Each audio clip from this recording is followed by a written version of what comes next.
서울의 밤은 차가웠다. 살을 내는 듯한 바람이 낡은 코트의 실밥 사이를 비집고 들어와 뼛속까지 시리게 만들었다. 한유경은 의미 없이 거리를 헤맸다.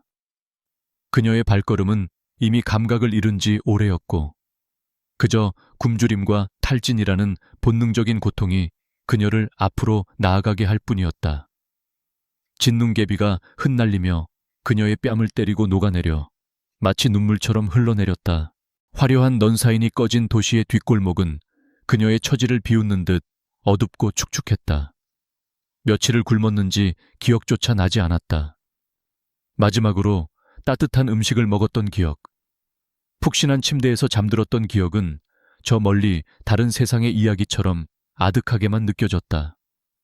세상은 그녀를 완벽하게 지워버렸다. 가족도, 친구도, 동료도 모두 그녀에게서 등을 돌렸다. 차가운 아스팔트 위로 힘없이 주저앉은 그녀의 눈에 흐릿한 잔상들이 스쳐 지나갔다. 법정의 차가운 공기, 무표정한 판사의 얼굴, 그리고 승리에 도취된 검사의 비릿한 미소. 무엇보다 그녀를 가장 고통스럽게 만든 것은 한때 스승이라 믿었던 차민준 회장의 그 위선적인 얼굴이었다. 그는 걱정스러운 표정으로 그녀를 바라보면서도 보이지 않는 칼날로 그녀의 심장을 꿰뚫었다. 그의 거짓된 증언 한마디에 그녀의 모든 것이 무너져 내렸다. 국가금융정보분석원의 최연소 천재 감사관이라는 명예, 수년간 쌓아 올린 커리어, 그리고 그녀가 지키고자 했던 정의까지도. 그녀는 국가기밀 유출이라는 누명을 쓰고 모든 것을 잃었다. 그녀의 재능을 시기했던 동료들은 기다렸다는 듯이 그녀를 비난했고 그녀가 도왔던 사람들마저 그녀를 외면했다. 그녀는 모든 것을 걸고 진실을 외쳤지만 거대한 권력과 자본 앞에 그녀의 목소리는 너무나도 미약했다. 차민주는 자신의 거대한 비자금 세탁 범죄를 덮기 위해 가장 아끼던 제자를 제물로 삼았다. 유경은 그 사실을 너무 늦게 깨달았다. 그녀의 순진함과 믿음이 스스로의 목을 조르는 밧줄이 될 줄은 꿈에도 몰랐다. 다시 현실로 돌아온 유경의 귓가의 빗소리와 함께 위장에서 울리는 고통스러운 소리가 들려왔다. 이제 정말 끝인 걸까? 이런 비참한 모습으로 어두운 뒷골목에서 생을 마감하게 되는 것일까? 억울함과 분노가 치밀어 올랐지만 이제는 그것을 표출할 힘조차 남아있지 않았다. 그녀의 의식이 서서히 멀어져 가고 있었다. 바로 그때였다. 어둠을 가르며 날카로운 헤드라이트 불빛이 그녀를 덮쳤다. 유경은 본능적으로 팔을 들어 눈을 가렸다. 소리 없이 다가온 검은색 세단은 이 더러운 골목과는 전혀 어울리지 않는 위압적인 기운을 풍기고 있었다. 차문이 열리고 잘 닦인 검은 구두가 질척한 바닥에 내려서는 소리가 들렸다. 구두의 주인은 천천히 그녀에게로 다가왔다. 완벽하게 재단된 검은색 슈트, 흐트러짐 없는 머리, 그리고 얼음처럼 차가운 표정. 남자는 마치 이 세상의 더러움이 자신에게는 한 점도 묻지 않을 것이라는 듯 오만해 보였다. 그는 아무 말 없이 위에서 그녀를 내려다보았다. 그의 시선에는 동정이나 연민 따위는 없었다. 오직 예리한 분석과 평가만이 존재할 뿐이었다.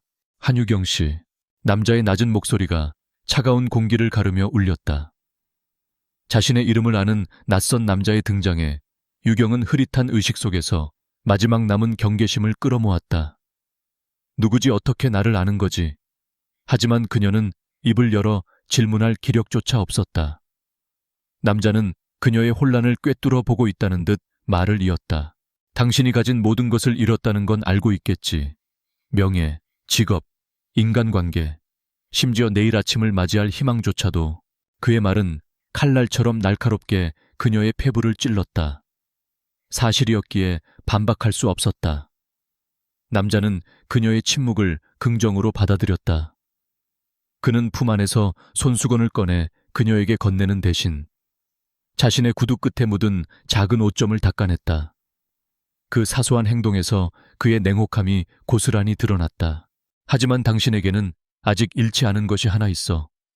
그들이 빼앗아가지 못한 것, 바로 당신의 머릿속에 든 재능이지. 남자의 말에 유경의 동공이 희미하게 흔들렸다. 재능.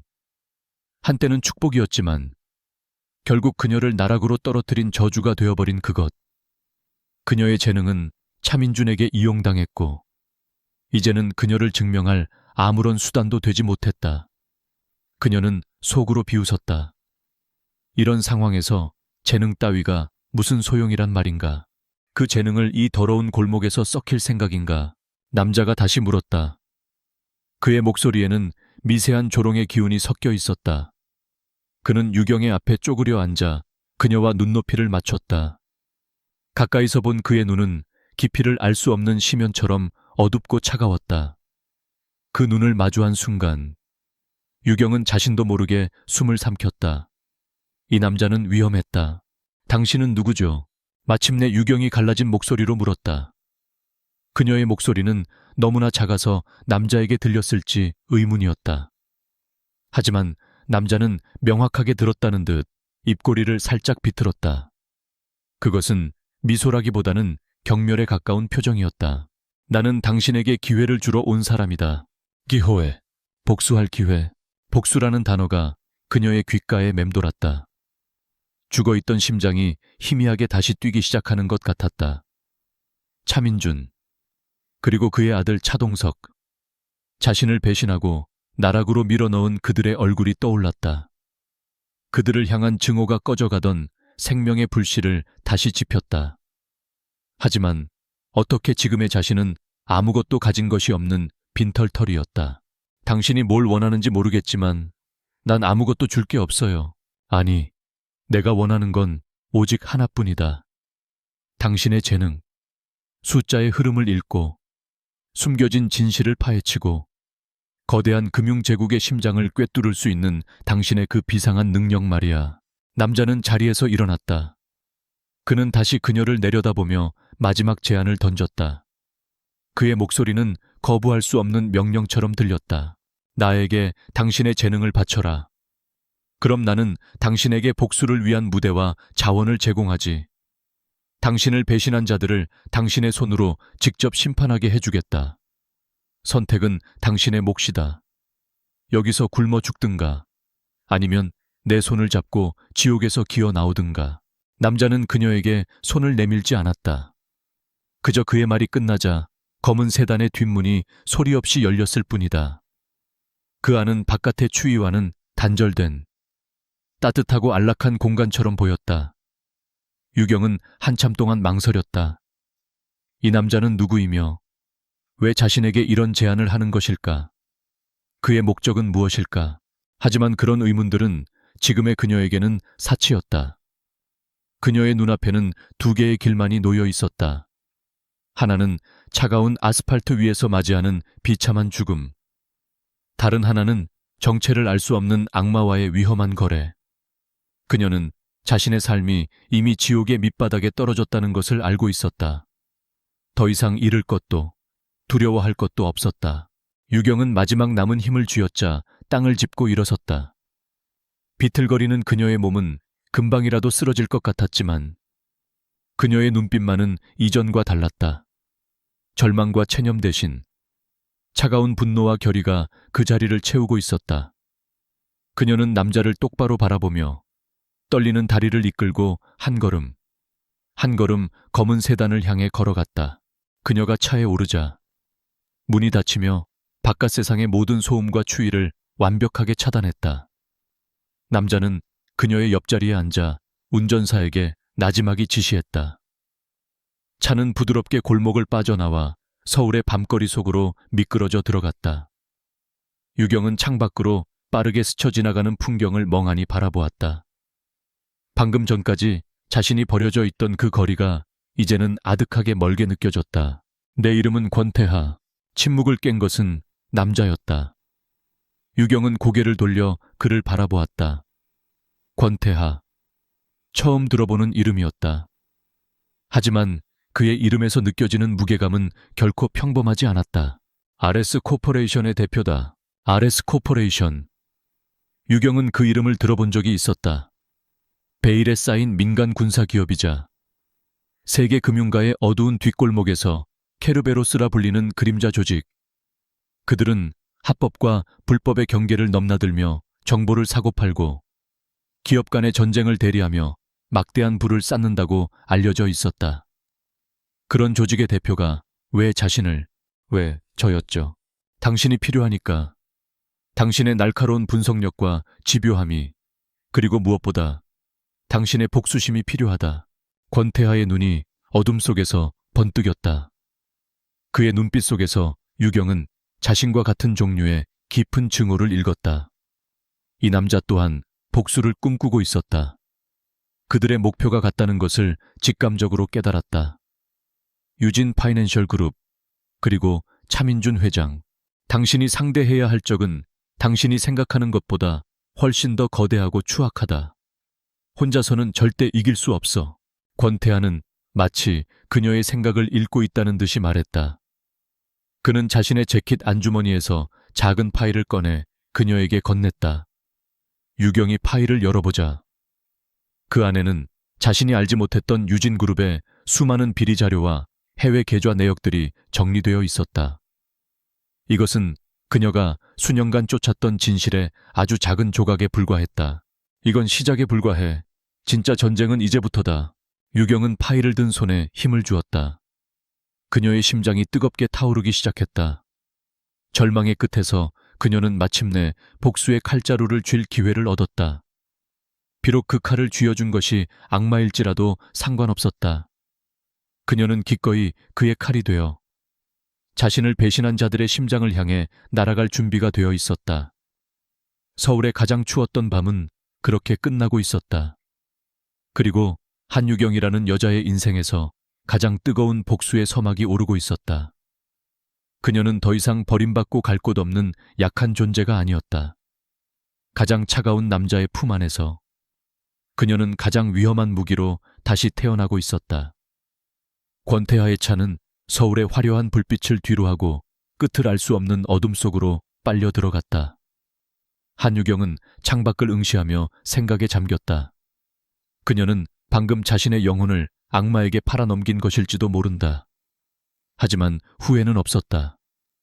지옥의 가장 밑바닥에서 손을 내밀어 준 것이 악마라면 기꺼이 그 손을 잡고 세상이라는 더 큰 지옥으로 기어나갈 생각이었다. 차가 멈춘 곳은 도시 외곽의 인적이 드문 곳에 위치한 거대한 창고처럼 보이는 건물 앞이었다. 겉보기에는 평범하고 낡아 보였지만 육중한 강철문이 소리 없이 열리며 드러난 내부는 전혀 다른 세상이었다. 차가 안으로 들어서자 문이 닫히며 외부 세계와 완벽하게 차단되었다. 그곳은 최첨단 기술로 무장한 거대한 지하 벙커, RS 코퍼레이션의 비밀 기지 중 하나였다. 차에서 내린 유경은 압도적인 공간의 크기와 서늘한 공기에 숨을 삼켰다. 수많은 전문가들이 각자의 자리에서 분주하게 움직이고 있었지만 그들에게서는 어떤 사적인 대화나 감정의 교류도 느껴지지 않았다. 오직 기계처럼 정확하고 효율적인 움직임만이 공간을 채우고 있었다. 이곳은 권태하라는 남자를 그대로 닮아 있었다. 차갑고 빈틈없으며 목적지향적인 공간. 권태하의 비서로 보이는 한 여자가 다가와 유경에게 정중하게 고개를 숙였다. 그녀는 유경을 개인 숙소로 안내했다. 방은 최고급 호텔 스위트룸처럼 꾸며져 있었지만 창문 하나 없는 폐쇄적인 구조는 이곳이 감옥과 다름없다는 사실을 상기시켰다. 테이블 위에는 따뜻한 음식과 갈아입을 옷이 준비되어 있었다. 며칠 만에 마주하는 문명의 이기였지만 유경은 조금도 기쁨을 느끼지 못했다. 식사를 하시고 쉬십시오. 내일부터 모든 것이 시작될 겁니다. 여자는 감정 없는 목소리로 말하고는 조용히 방을 나갔다. 혼자 남은 유경은 잠시 망설이다. 허겁지겁 음식을 입으로 밀어 넣었다. 살기 위해서, 그리고 복수하기 위해서였다. 뜨거운 물로 샤워를 하고 푹신한 침대에 몸을 뉘었을 때 그녀는 비로소 자신이 겪은 일들이 꿈이 아니라는 것을 실감했다. 그녀의 이전 삶은 완벽하게 끝났고 이제 새로운 삶이, 혹은 삶이라 부를 수 없는 무언가가 시작되려 하고 있었다. 다음 날 아침, 유경은 훈련시설로 안내되었다. 그곳에서 권태하가 그녀를 기다리고 있었다. 그는 어제와 똑같은 무표정한 얼굴로 그녀를 훑어보았다. 그의 시선은 마치 그녀의 내면까지 꿰뚫어 보는 것 같아 불쾌했다. 그는 그녀에게 두꺼운 파일 하나를 던져주었다. 그것은 계약서였다. 하지만 일반적인 계약서와는 내용이 판이하게 달랐다. 계약 기간은 우리의 공동 목표가 달성되는 날까지. 그동안 당신의 모든 것은 내 소유다. 당신의 시간, 당신의 능력, 당신의 생각, 심지어 당신의 목숨까지도 내가 제공하는 모든 훈련과 자원을 받아들이고 내 지시에 절대적으로 복종해야 한다. 권태하의 목소리에는 협상의 여지 따위는 없었다. 그것은 통보이자 명령이었다. 계약서에는 유경이 받게 될 훈련의 세부 내용과 그녀가 수행해야 할 임무의 개요가 적혀 있었다. 금융 분석, 데이터 해킹, 심리전, 위장술, 그리고 각종 격투 기술까지. 그녀를 단순한 분석가가 아닌 완벽한 인간 병기로 만들려는 계획이었다. 이에 대한 대가로 나는 당신에게 차민준을 무너뜨릴 기회를 주겠다. 그의 제국을 당신의 손으로 직접 파괴하게 될 거야. 동의하나. 유경은 망설임 없이 펜을 들어 계약서에 서명했다. 그녀의 이름을 쓰는 마지막 순간, 그녀는 자신의 과거와 완벽하게 작별을 고했다. 한유경이라는 이름의 여자는 어제 그 차가운 뒷골목에서 죽었다. 이제 그녀는 복수라는 단 하나의 목적을 위해 존재하는 도구일 뿐이었다. 그녀의 결의에 찬 눈빛을 확인한 권태하는 만족스러운 듯 희미하게 고개를 끄덕였다. 그날부터 지옥 훈련이 시작되었다. 유경의 첫 번째 훈련은 체력을 기르는 것이었다. 며칠을 굶어 비쩍 마른 그녀의 몸은 최소한의 훈련조차 감당하지 못했다. 그녀는 매일 새벽부터 밤늦게까지 극한의 육체적 고통과 싸워야 했다. 근육은 비명을 질렀고 뼈마디는 으스러지는 것 같았다. 그녀를 담당한 교관은 용병 출신의 냉혈한으로 그녀에게 조금의 동정심도 보이지 않았다. 그 정도에 쓰러질 거라면 당장 포기해라. 내 원수는 네가 죽기만을 바라고 있을 테니 여기서 죽는 게 더 편할 수도 있겠군. 교관의 비아냥거림은 오히려 유경의 투지를 불태웠다. 그녀는 이를 악물고 다시 일어섰다. 쓰러지면 또 일어서고 토할 것 같으면 주먹을 쥐고 버텼다. 그녀의 머릿속에는 차민준의 위선적인 얼굴과 자신을 비웃던 사람들의 모습이 떠올랐다. 그 기억들은 고통을 이겨내는 연료가 되었다. 그녀의 몸에 새겨지는 상처와 멍은 복수를 향한 각인이었다. 육체 개조와 함께 전문 기술 훈련도 병행되었다. 그녀는 원래부터 숫자에 천재적인 재능을 가지고 있었지만 RS의 전문가들은 그녀의 능력을 더욱 날카롭게 갈고 닦았다. 그녀는 전 세계의 금융망을 뚫고 들어가는 해킹 기술을 배우고 암호화된 데이터를 복원하는 법을 익혔다. 그녀의 손끝에서 수조 원에 달하는 돈의 흐름이 지도처럼 펼쳐졌다. 가장 어려운 훈련은 심리전이었다. 권태하가 직접 이 훈련을 감독했다. 그는 유경을 가상현실 시뮬레이터에 집어넣고 과거의 트라우마와 정면으로 마주하게 했다. 법정에서의 절망적인 순간, 동료들의 배신, 가족의 외면. 그는 그녀의 가장 약한 부분을 집요하게 파고들며 감정을 통제하는 법을 가르쳤다. 분노는 좋은 동력이지만 통제되지 않는 분노는 스스로를 파멸시킬 뿐이다. 내 감정을 완벽하게 숨겨라. 그 누구도 네 속을 읽을 수 없도록 얼음 같은 가면을 써. 네, 진짜 무기는 네 머리이지 심장이 아니다. 그의 말은 얼음처럼 차가웠지만 이상하게도 설득력이 있었다. 유경은 자신의 감정을 죽이는 법을 배우기 시작했다. 그녀는 더 이상 쉽게 눈물을 흘리지 않았고 어떤 상황에서도 평정심을 유지하는 법을 터득했다. 그녀의 눈빛에서는 순진함과 연약함이 사라지고 그 자리를 냉철한 이성과 예리한 분석력이 대신 채웠다. 몇 달의 시간이 흘렀다. 유경은 완전히 다른 사람으로 변해 있었다. 굶주림에 지쳐 쓰러지던 여자의 모습은 온데간데 없었다. 그녀의 몸은 군살 없이 단련되었고 움직임은 민첩하고 절도 있었다. 그녀는 이제 어지간한 남자 몇 명은 순식간에 제압할 수 있는 격투술을 익혔고 어떤 자물쇠든 열 수 있는 기술을 가졌으며 거짓말 탐지기조차 속일 수 있는 포커페이스를 유지할 수 있었다. 어느 날 권태하가 그녀를 자신의 사무실로 불렀다. 그는 그녀의 훈련 결과를 담은 보고서를 말없이 넘겨보더니 마침내 입을 열었다. 이제 칼날이 충분히 날카로워진 것 같군. 그는 책상 서랍에서 또 다른 파일을 꺼내 그녀에게 건넸다. 그 안에는 한 여자의 신상 정보가 담겨 있었다.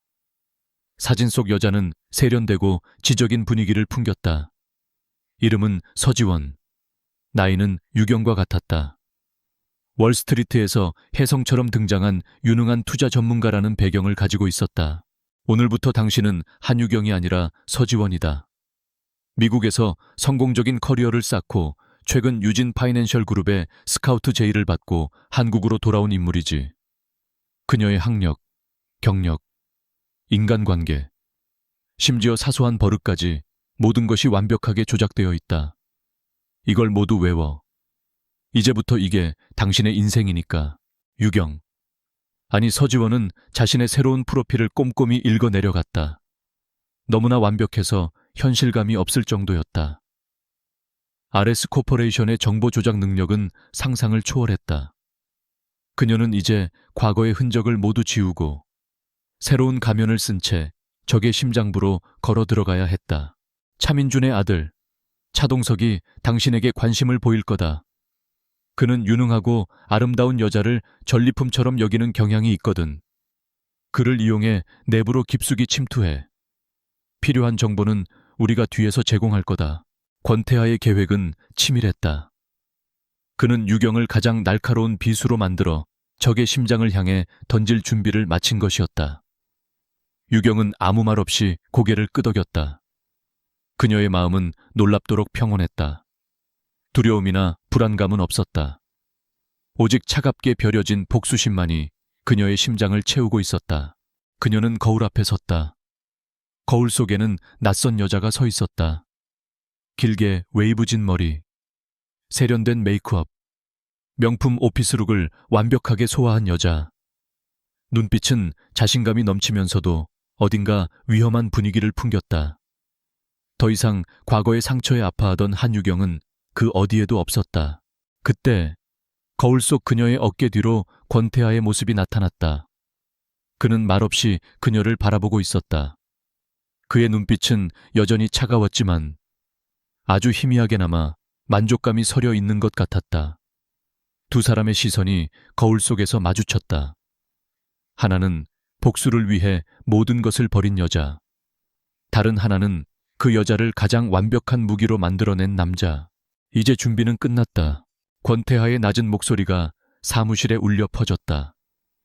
그것은 기나긴 어둠의 끝을 알리는 신호이자 피비린내 나는 전쟁의 시작을 알리는 서곡이었다. 서지원의 입가에 차가운 미소가 걸렸다. 그녀는 이제 자신의 재능을 이용해 자신을 나락으로 떨어뜨린 자들을 심판할 준비를 마쳤다. 그녀라는 잘 벼려진 칼날이 마침내 칼집에서 뽑혀 나온 순간이었다. 서지원의 첫 출근 날, 유진 파이낸셜 그룹의 심장부인 40층 전략기획팀.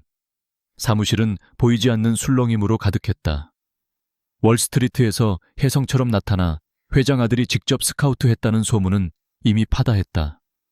모두가 궁금증과 경계심이 뒤섞인 눈으로 그녀가 나타나기만을 기다렸다. 문이 열리고 그녀가 들어서는 순간 사무실의 모든 소음이 거짓말처럼 멎었다.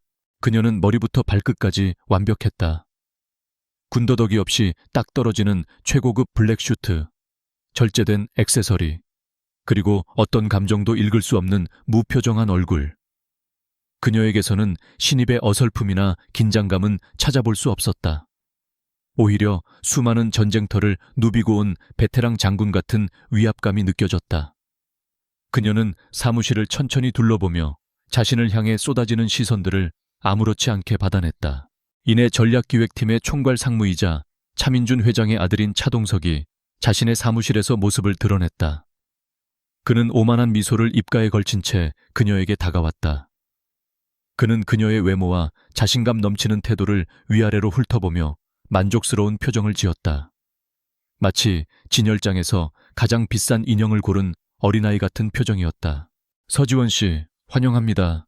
소문대로 아주 인상적이군요. 차동석은 악수하자는 듯 손을 내밀었다. 그의 손을 잡는 짧은 순간, 서지원은 그의 눈빛에 스치는 소유욕과 경멸감을 읽었다. 그는 그녀의 능력이 아닌 자신의 소유물이 될 그녀의 겉모습에 더 관심이 많았다. 속에서 역겨움이 치밀어 올랐지만 그녀의 얼굴에는 완벽한 비즈니스 미소만이 떠올랐다. 불러주셔서 감사합니다. 상무님, 기대에 부응하도록 최선을 다하겠습니다. 그녀의 목소리는 차분하고 지적이었다. 차동석은 그녀를 자신의 팀원들에게 소개했다. 팀원들의 반응은 제각각이었다.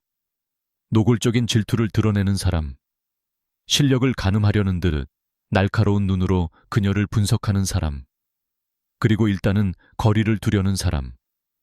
서지원은 그 모든 것을 간파하고 있었지만 어떤 내색도 하지 않았다. 그녀의 자리는 통유리창 바로 옆, 서울의 정영이 한눈에 내려다 보이는 최고의 위치였다. 차동석의 특별한 배려 혹은 과시였다. 그는 그녀에게 다들 기피하는 골칫거리 프로젝트 파일 하나를 던져주었다. 몇 달째 아무런 진전 없이 막대한 손실만 기록하고 있는 해외 자원 개발 사업이었다. 명백한 시험이자 기선제압을 위한 함정이었다. 월스트리트의 실력이 어느 정도인지 구경 좀 해봅시다. 다들 두 손 두 발 다 든 프로젝트인데 서지원 씨라면 뭔가 다른 해답을 내놓을 수 있겠죠. 차동석의 말투에는 은근한 조롱이 섞여 있었다. 그가 원하는 것은 그녀의 성공이 아니라 화려한 경력에 걸맞지 않은 초라한 실패를 통해 자신에게 복종하게 만드는 것이었다. 서지원은 그의 의도를 즉시 알아차렸다. 그녀는 아무 말 없이 파일을 받아들고 자신의 자리에 앉았다. 그녀의 평온한 태도에 차동석은 오히려 김이 빠진 표정이었다. 그날부터 서지원은 프로젝트 분석에 몰두했다. 그녀는 퇴근 시간도 잊은 채 수천 페이지에 달하는 보고서와 데이터 더미와 씨름했다. 그녀의 놀라운 집중력과 분석 속도에 팀원들은 혀를 내둘렀다. 그녀는 단순히 주어진 데이터만 보는 것이 아니었다. 권태아가 뒤에서 제공하는 RS의 정보망을 통해 공식적인 보고서에는 누락된 현지의 정치적 상황, 경쟁사들의 물밑 움직임, 심지어 기후변화 데이터까지 분석에 포함시켰다. 며칠 후 서지원은 차동석과 주요 임원들 앞에서 브리핑을 시작했다. 모두가 그녀가 어떤 변명을 늘어놓으며 실패를 인정할지 궁금해하는 분위기였다. 하지만 그녀는 모두의 예상을 완전히 뒤엎었다. 그녀는 해당 프로젝트의 문제점을 조목조목 지적하는 것을 넘어 아무도 생각하지 못했던 새로운 활로를 제시했다. 이 프로젝트의 핵심 문제는 매장량이 아니라 운송 인프라의 부재입니다. 하지만 관점을 바꿔서 해당 지역의 불안정한 정치 상황을 역이용한다면 오히려 독점적인 운송권을 확보할 수 있습니다. 이미 저는 현지 반군 지도자와 비공식적인 접촉선을 확보했습니다. 회의실은 찬물을 끼얹은 듯 조용해졌다. 그녀의 말은 너무나 대담하고 상식을 벗어난 것이었기 때문이다. 단순한 분석가가 아니라 마치 비밀 공작을 지휘하는 정보 요원 같았다. 차동석은 처음에는 황당하다는 표정을 지었지만 그녀가 제시하는 구체적인 데이터와 실행 계획, 그리고 기대 수익률을 듣고는 점차 표정이 변해갔다. 그녀의 계획은 위험 부담이 컸지만 성공한다면 기존의 손실을 모두 만회하고도 남을 엄청난 이익을 가져다 줄 수 있었다. 무엇보다 그녀가 이미 비공식적인 라인까지 확보했다는 사실에 임원들은 경악했다. 그녀가 유진그룹에 온 지 불과 며칠 만에 벌어진 일이었다. 이건 도박이잖소. 한 임원이 반박했지만 서지원은 눈 하나 깜짝하지 않고 응수했다. 모든 투자는 본질적으로 도박입니다. 저는 그저 승률을 극한까지 끌어올리는 방법을 제안하는 것뿐입니다. 최종 결정은 상무님과 임원분들의 몫입니다. 그녀는 모든 공을 차동석에게 넘겼다. 실패하면 모든 책임을 져야 하지만 성공하면 모든 영광을 차지할 수 있는 자리. 차동석은 야망이 큰 남자였다. 그는 잠시 고민하더니 이내 결정을 내렸다. 그는 그녀의 도박에 올라타기로 했다. 그녀의 눈빛에서 느껴지는 강한 확신이 그의 탐욕을 자극했다. 결과는 대성공이었다. 한 달 후, 프로젝트는 기적적으로 흑자 전환에 성공했고 주가는 폭등했다. 서지원은 단숨에 전략기획팀의 에이스로 떠올랐다. 그녀를 질투하고 의심하던 시선들은 이제 경외와 두려움으로 바뀌어 있었다. 차동석은 그녀의 능력에 완전히 매료되었다. 그는 그녀를 단순한 부하 직원이 아닌 자신의 야망을 실현시켜줄 최고의 무기로 인식하기 시작했다. 그는 점점 더 많은 중요 프로젝트를 그녀에게 맡겼고 사적인 자리에도 그녀를 대동하기 시작했다. 서지원은 그의 신뢰를 얻기 위해 완벽하게 유능한 조력자를 연기했다. 그녀는 그의 성공을 위해 일하는 척하면서 실제로는 유진그룹의 내부 정보를 하나씩 수집하고 있었다. 그녀의 접근 권한은 날이 갈수록 높아졌고 그룹의 가장 민감한 정보들이 그녀의 손안으로 들어오기 시작했다. 어느 날 밤, 중요한 계약을 성사시킨 후 열린 파티에서 차동석은 술에 취해 그녀에게 추근거렸다. 그는 그녀의 어깨에 손을 올리며 비열한 미소를 지었다. 서지원 씨, 당신은 정말 대단해. 당신 같은 여자는 처음이야. 내 사람이 되는 건 어때? 내가 당신에게 더 많은 것을 줄 수 있는데. 서지원은 속으로 치밀어 오르는 사리를 억누르며 그의 손을 정중하지만 단호하게 떼어냈다. 그녀의 얼굴에는 여전히 흐트러짐 없는 미소가 걸려 있었다. 과찬이십니다. 상무님, 저는 제 능력으로 인정받고 싶을 뿐입니다. 상무님의 성공을 돕는 것이 저의 가장 큰 기쁨입니다. 그녀의 완벽한 철벽과 비즈니스적인 태도에 차동석은 오히려 더 큰 매력을 느꼈다. 쉽게 손에 들어오지 않는 것에 대한 정보욕이 불타올랐다. 그는 그녀를 얕잡아 본 것을 사과하며 대신 검은색 카드키 하나를 그녀에게 건넸다. 이건 그룹의 핵심 데이터 서버에 접근할 수 있는 최상위 레벨 보안 카드야.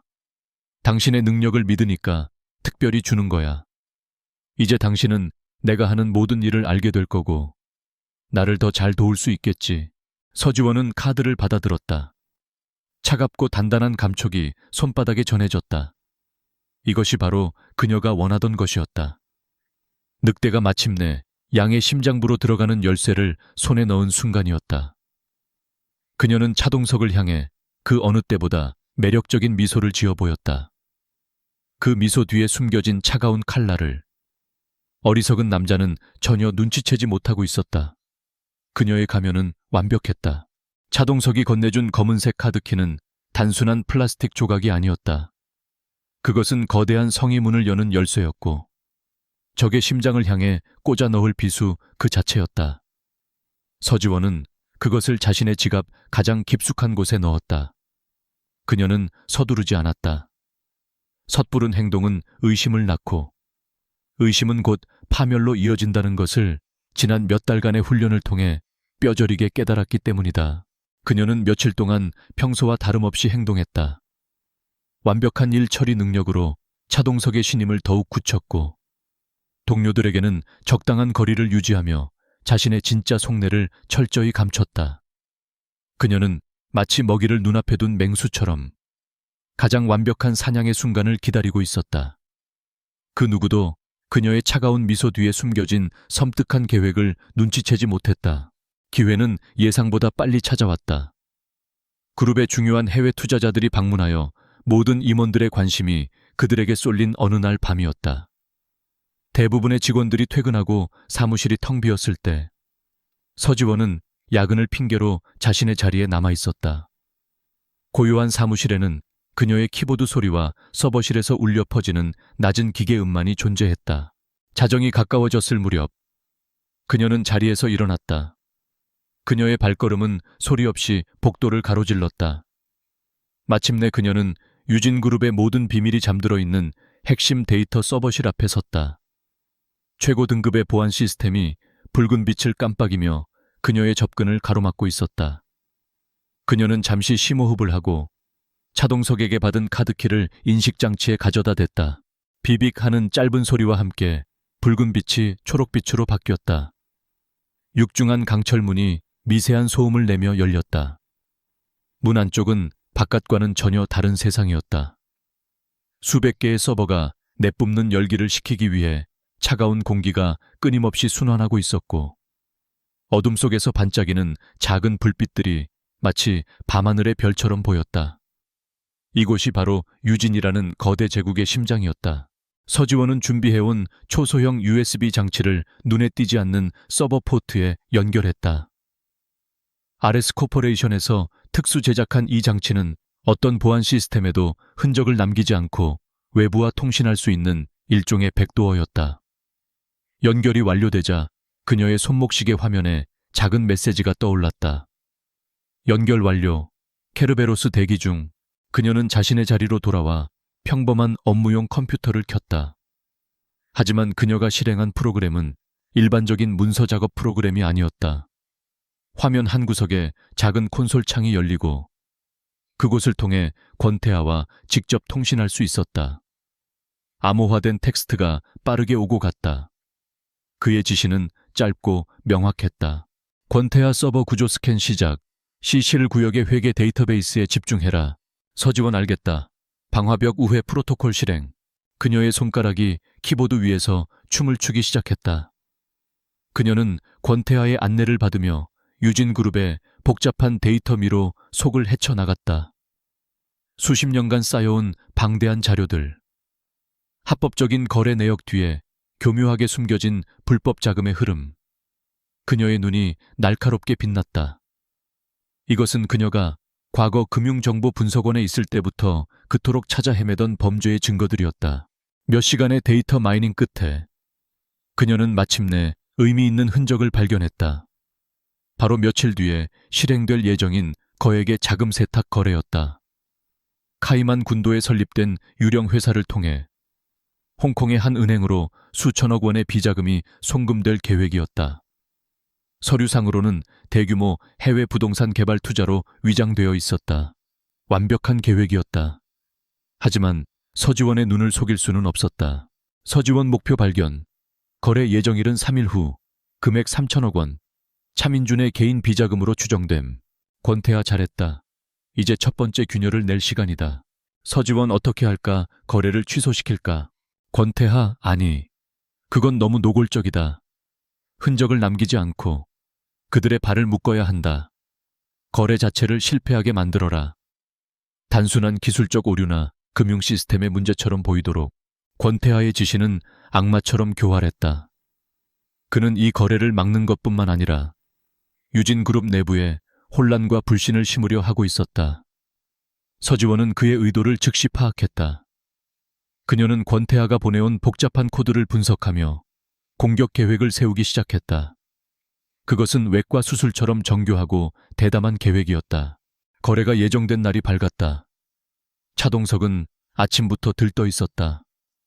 이번 거래만 성공하면 아버지에게 자신의 능력을 확실히 증명할 수 있을 거라 생각했다. 그는 자신의 사무실에서 주요 임원들과 함께 축배를 들 준비를 하고 있었다. 그는 서지원을 불러 이번 거래의 마무리 상황을 보고하라고 지시했다. 서지원 씨, 당신 덕분에 모든 것이 순조로워. 당신은 정말 나에게 행운의 여신이야. 차동석은 만족스러운 미소를 지으며 그녀의 어깨를 두드렸다. 서지원은 완벽한 미소로 화답하며 자신의 자리로 돌아왔다. 그녀의 컴퓨터 화면에는 정상적인 외환 거래 모니터링 창이 떠 있었다. 하지만 그 화면 뒤에는 보이지 않는 전쟁이 펼쳐지고 있었다. 거래 실행 1분 전. 서지원은 숨을 죽였다.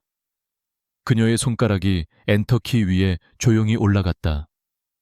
그녀는 차동석과 임원들이 웃고 떠드는 소리를 들으며 그들의 운명이 자신의 손가락 하나에 달려있다는 사실에 기묘한 희열을 느꼈다. 그녀는 더 이상 그들 밑에서 고통받던 피해자가 아니었다. 이제 그녀는 심판자였다. 정확히 거래 실행 시간에 맞춰 그녀는 엔터키를 눌렀다. 그녀가 심어놓은 악성 코드가 작동하기 시작했다. 그것은 송금 시스템의 라우팅 정보를 아주 미세하게 비틀어 돈이 홍콩의 계좌가 아닌 제3국의 추적 불가능한 휴면 계좌로 향하도록 만들었다. 동시에 시스템 로그에는 일시적인 네트워크 과부하로 인한 송금 실패라는 기록을 남겼다. 몇 분 후 차동석의 사무실에서 비명이 터져 나왔다. 뭐라고 송금이 실패했다고, 그게 무슨 말이야. 사무실은 순식간에 아수라장이 되었다. 차동석은 얼굴이 하얗게 질린 채 관련 부서에 고함을 질러댔다. 수천억 원의 돈이 허공으로 사라져버린 것이다. 그들은 시스템을 복구하고 자금을 추적하려 했지만 모든 것이 허사였다. 돈은 흔적도 없이 사라졌고 시스템에는 단순한 오류 기록만 남아있을 뿐이었다. 서지원은 태연한 표정으로 자신의 자리에서 일어나 혼란에 빠진 사람들을 지켜보았다. 그녀의 눈빛은 차갑게 빛나고 있었다. 이것이 시작이었다. 거대한 제국에 가해진 첫 번째 균열. 그녀는 자신의 복수가 이제 막 첫걸음을 떼었음을 직감했다. 그 시각, 유진그룹의 가장 높은 곳, 회장실에서 차민주는 싸늘한 표정으로 사건 보고를 받고 있었다. 그의 앞에는 아들 차동석이 고개를 숙인 채 벌벌 떨고 있었다. 차민주는 아들의 무능함을 질책하지 않았다. 대신 그는 창밖을 내다보며 나지막이 읊조렸다. 단순한 사고가 아니야.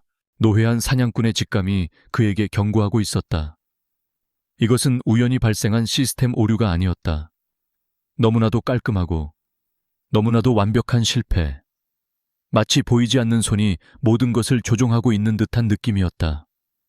그는 수십 년간 수많은 적들을 상대해왔지만 이런 종류의 위협은 처음이었다. 내부 소행일 가능성을 포함해서 이 일과 관련된 모든 것을 샅샅이 뒤져봐. 아주 작은 먼지 하나라도 놓치지 말고.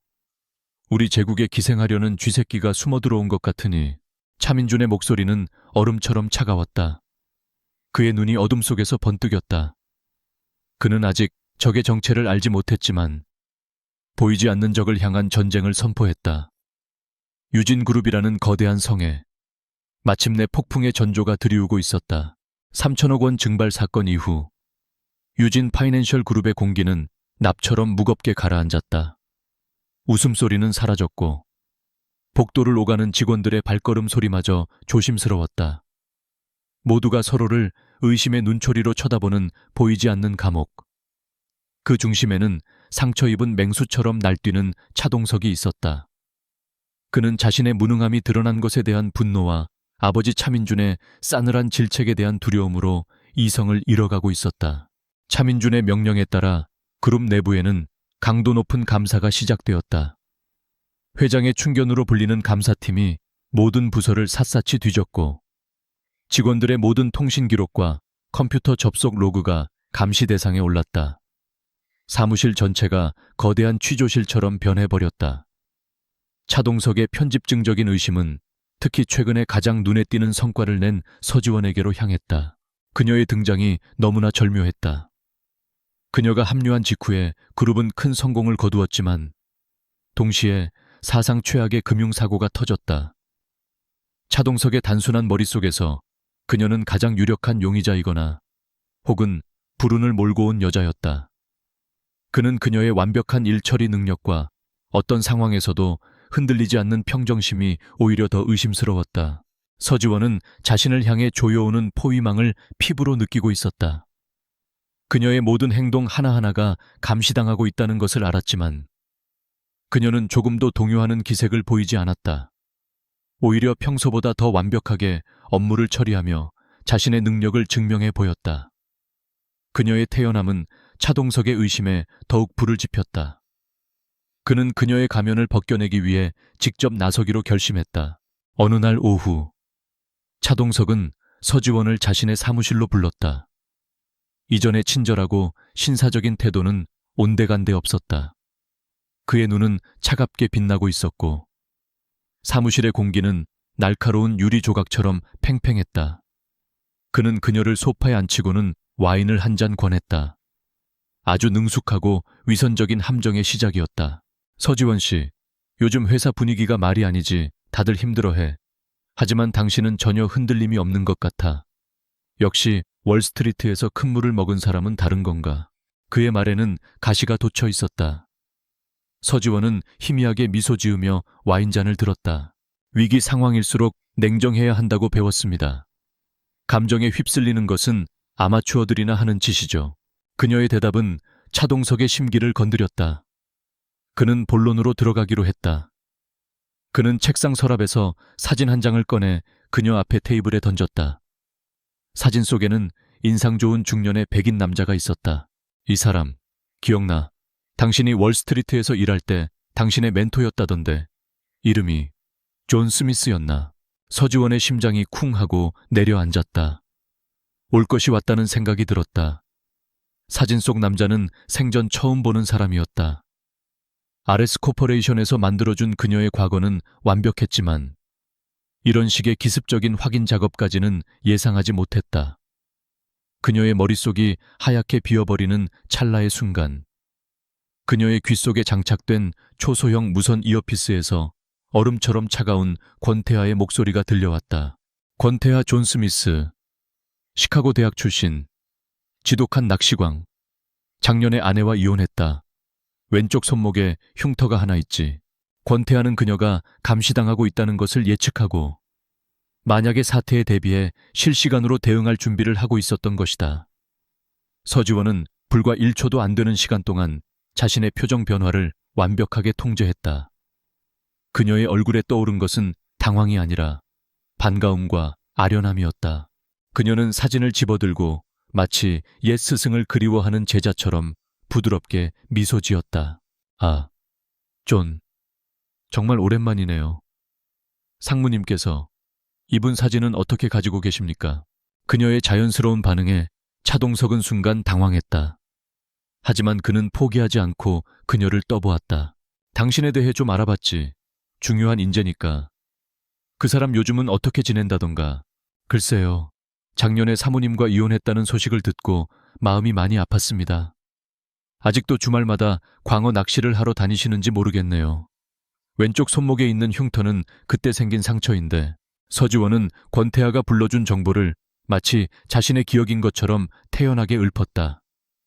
그녀가 덧붙인 낚시와 흉터에 대한 구체적인 정보는 차동석의 의심을 뿌리부터 흔들어 놓았다. 그가 조사한 정보에는 그런 사적인 내용까지는 없었다. 자신의 함정이 오히려 상대방의 진실성을 증명해준 꼴이 되어버렸다. 서지원은 여기서 멈추지 않고 역공을 가했다. 그녀는 들고 있던 와인잔을 내려놓으며 차가운 눈으로 차동석을 똑바로 쳐다봤다. 그런데 상무님, 갑자기 제 과거 인물에 대해서는 왜 물으시는 겁니까 혹시? 지난번 금융사고와 관련해서 저를 의심하고 계신 건가요? 그녀의 날카로운 지적에 차동석은 말문이 막혔다. 그는 당황하며 손사래를 쳤지만 이미 주도권은 완벽하게 서지원에게 넘어온 후였다. 오해하지 마. 그냥 요즘 상황이 상황인지라 확인 차원에서. 확인이요. 저에 대한 신뢰가 그 정도밖에 안 되셨다니 실망스럽습니다. 상무님을 위해서라면 어떤 일이든 할 각오가 되어 있었는데 말이죠. 제 능력이 필요 없으시다면 언제든지 말씀하십시오. 미련 없이 떠나겠습니다. 그녀의 목소리는 서운함과 단호함이 뒤섞여 있었다. 그녀는 자리에서 일어나려는 듯한 자세를 취했다. 그녀라는 최고의 무기를 잃을 수도 있다는 생각에 차동석은 다급해졌다. 그는 자리에서 벌떡 일어나 그녀를 만류했다. 아니야 서지원 씨. 정말 미안하네. 내가 잠시 정신이 나갔었나 봐. 절대 당신을 의심하는 게 아니야. 제발 오해 말아줘. 차동석은 비굴할 정도로 그녀에게 사과했다. 서지원은 못 이기는 척 그의 사과를 받아들였다. 하지만 그녀의 눈빛은 그를 용서하고 있지 않았다. 그녀는 이 사건을 통해 차동석을 심리적으로 완벽하게 제압했다. 그는 이제 다시는 그녀를 함부로 의심하지 못할 것이다. 사무실을 나온 서지원은 화장실로 들어가 찬물로 얼굴을 씻었다. 거울에 비친 그녀의 얼굴은 창백했다. 아슬아슬한 외줄타기였다. 권태하의 도움이 없었다면 모든 것이 끝장날 뻔했다. 심장이 미친 듯이 뛰고 있었지만 동시에 기묘한 안도감과 유대감이 그녀를 감쌌다. 그녀는 더 이상 혼자가 아니었다. 그날 밤 자신의 숙소로 돌아온 그녀는 보안 통신 라인을 통해 권태하에게 짧은 메시지를 보냈다. 서지원 고맙다. 그녀가 보낼 수 있는 최선의 표현이었다. 잠시 후 그에게서 답장이 왔다. 그것은 여전히 차갑고 사무적인 말투였지만 이전과는 미묘하게 다른 무게감이 실려 있었다. 권태하, 아직 죽으면 곤란하다. 당신의 복수는 이제 시작이니까 정신 똑바로 차려. 서지원은 메시지를 보며 희미하게 미소 지었다. 그의 말이 맞았다. 이것은 시작에 불과했다. 그녀는 오늘 밤의 위기를 통해 더욱 단단해졌다. 자신을 옥죄어 오던 의심의 사슬을 끊어버리고 이제는 더 깊숙한 곳을 향해 칼날을 겨눌 준비를 마쳤다. 가장 위험한 고비를 넘긴 그녀는 이제 더 대담한 사냥을 계획하기 시작했다. 차동석의 의심을 성공적으로 잠재운 서지원은 이제 더 이상 수비적인 자세를 취하지 않기로 했다. 살아남기 위해 방어하는 것만으로는 부족했다. 거대한 성벽을 무너뜨리기 위해서는 성벽 안으로 더 깊숙이 들어가 가장 약한 기둥부터 하나씩 부숴버려야 했다. 그녀는 이제 단순한 스파이가 아니라 이 전쟁의 판도를 설계하는 설계자가 되어야만 했다. 지난번 위기를 겪으며 그녀는 중요한 사실을 깨달았다. 차동석이라는 남자는 이성보다 탐욕이 앞서는 인물이라는 것. 그에게 더 큰 성공과 이익이라는 미끼를 던져준다면 그는 기꺼이 독이 든 성배라도 마실 위인이었다. 또한 그는 자신에게 닥친 위기를 해결하기보다는 책임을 전가할 희생양을 찾는 데 더 익숙했다. 이것이 바로 그녀가 파고들어야 할 약점이었다. 그녀는 며칠 밤을 새워 새로운 프로젝트를 기획했다. 그것은 동남아시아의 신생 바이오 기업에 대한 대규모 지분 투자 계획이었다. 표면적으로 그 회사는 혁신적인 기술을 가졌지만 재정적으로 불안정하여 매우 위험 부담이 큰 투자처로 보였다. 유진그룹의 보수적인 투자심의위원회에서는 절대로 통과될 수 없는 그야말로 도박에 가까운 계획이었다. 하지만 그 이면에는 권태하의 RS 코퍼레이션이 제공한 고급 정보가 있었다. 해당 바이오 기업은 조만간 미국 국방부와 천문학적인 규모의 비밀 계약을 체결할 예정이었다. 이 정보만 확실하다면 이번 투자는 유진그룹의 역사를 새로 쓸 정도의 막대한 이익을 가져다 줄 것이었다. 이것이 바로 서지원이 차동석을 위해 준비한 달콤한 미끼였다. 서지원은 자신의 계획을 들고 차동석을 찾아갔다. 아니나 다를까. 차동석은 처음에는 터무니없는 계획이라며 코웃음을 쳤다.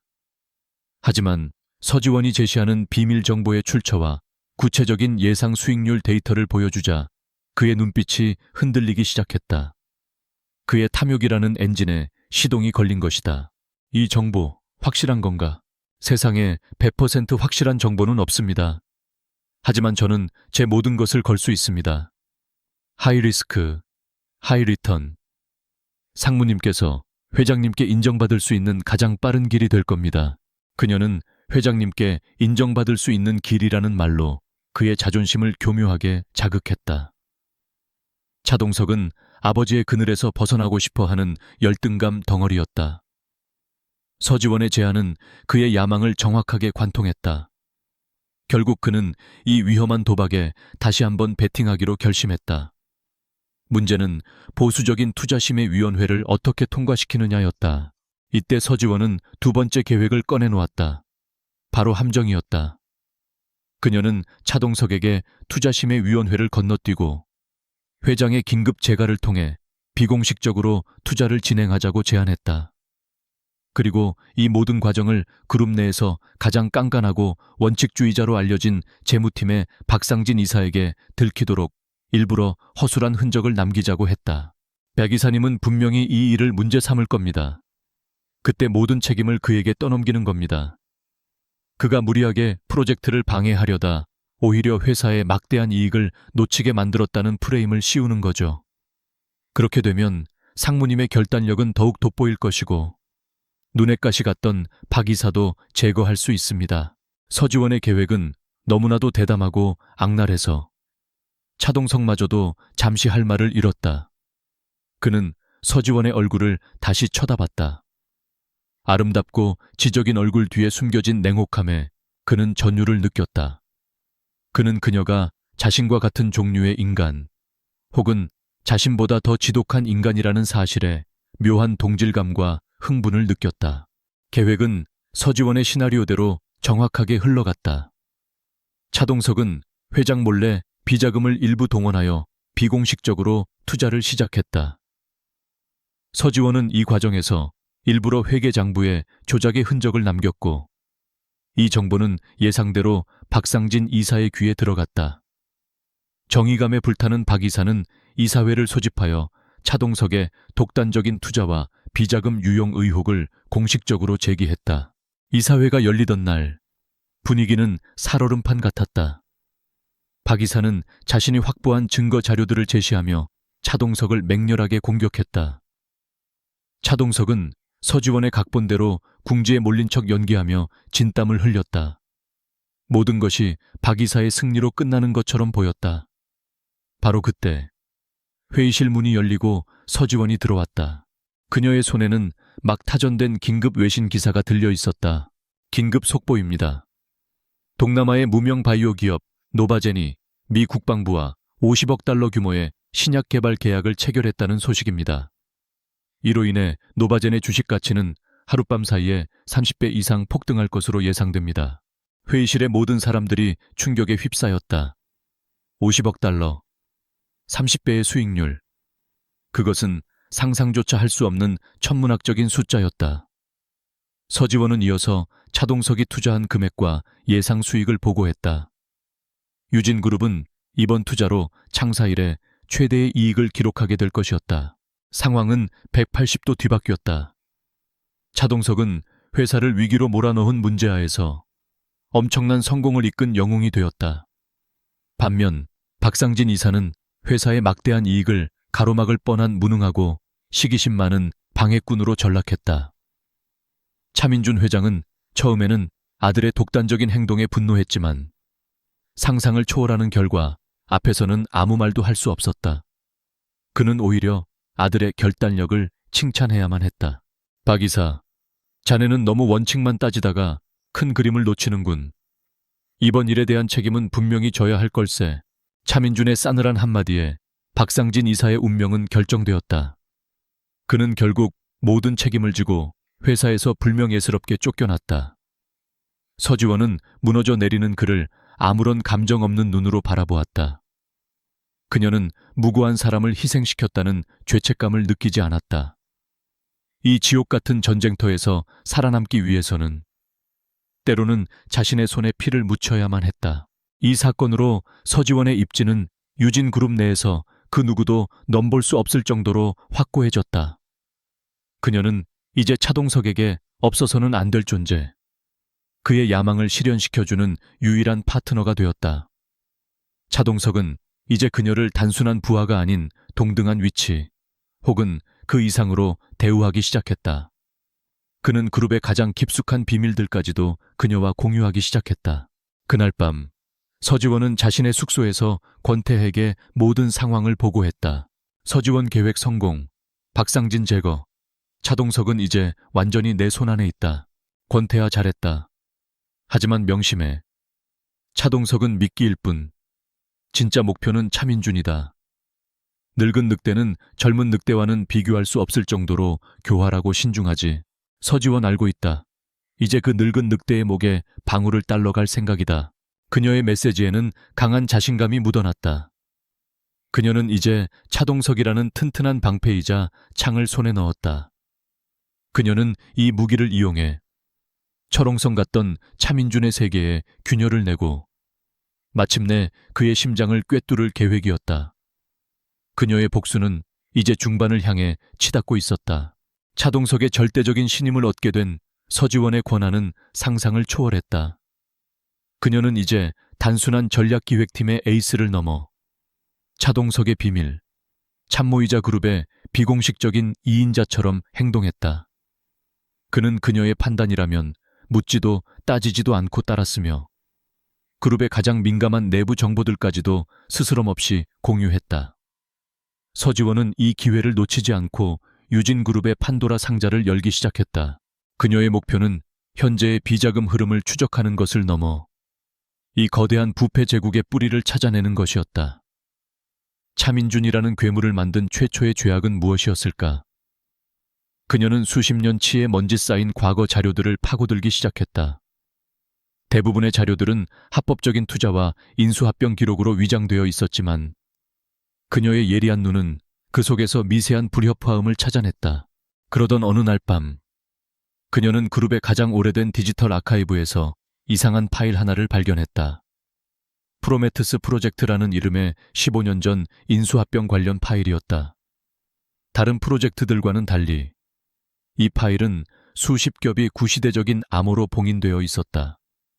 평범한 자료라면 이렇게까지 철저하게 숨길 이유가 없었다. 그녀의 직감이 위험 신호를 보냈다. 그녀는 즉시 이 암호화된 파일을 권태하에게 전송했다. 평소라면 간단한 확인 메시지만 보냈을 그가 이번에는 즉각적으로 직접 통신을 요청해왔다. 그의 목소리는 평소보다 훨씬 더 낮고 차갑게 가라앉아 있었다. 마치 얼어붙은 심연을 마주한 듯한 느낌이었다. 권태하, 그 파일, 당장 해독 작업에 착수해. RS의 모든 자원을 동원해서라도 무슨 수를 써서든 열어. 그의 다급하고 단호한 명령에 서지원은 사태의 심각성을 직감했다. RS의 최고 해커들이 동원된 해독 작업은 며칠 밤낮으로 이어졌다. 마침내 굳게 닫혀있던 판도라의 상자가 열렸을 때 그 안에서 나온 것은 그녀조차 상상하지 못했던 끔찍한 진실이었다. 프로메테스 프로젝트는 유진그룹이 당시 혁신적인 반도체 기술을 가지고 있던 유망한 중소기업 세라테크를 강제 인수했던 사건의 기록이었다. 차민준은 온갖 불법적인 방법을 동원해 세라테크의 주가를 폭락시키고 언론을 조작해 회사에 대한 부정적인 여론을 형성했으며 결국 헐값에 회사를 집어삼켰다. 유진그룹이 오늘날의 위치에 오를 수 있었던 결정적인 발판이 된 사건이었다. 하지만 그것이 끝이 아니었다. 파일의 가장 깊숙한 곳에는 당시 세라테크의 대표였던 남자에 대한 경찰 조사 기록이 첨부되어 있었다. 그의 이름은 권일환. 그는 회사가 넘어간 직후 자신의 사무실에서 스스로 목숨을 끊은 것으로 처리되었다. 사인은 경영 실패를 비관한 자살. 하지만 서지원이 발견한 것은 당시 사건 현장의 증거들이 교묘하게 조작되었고 부검 결과 또한 의도적으로 왜곡되었다는 명백한 증거들이었다. 권일환, 권태하, 같은 성씨. 서지원의 머릿속에서 모든 퍼즐 조각이 섬광처럼 맞춰졌다. 심장이 얼음물에 담긴 것처럼 차갑게 식어내렸다. 그녀는 그제야 권태하의 깊이를 알 수 없던 그 차가운 분노의 근원을 마주하게 되었다.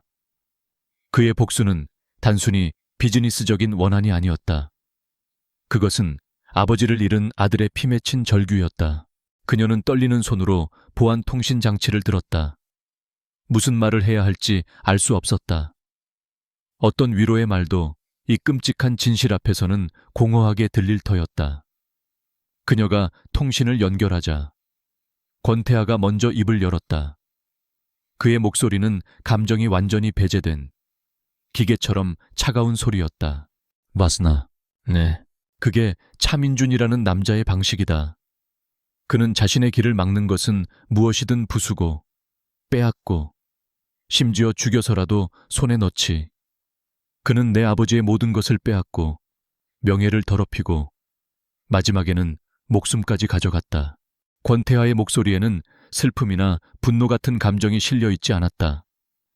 하지만 그 감정 없음이 오히려 더 큰 고통의 무게를 느끼게 했다.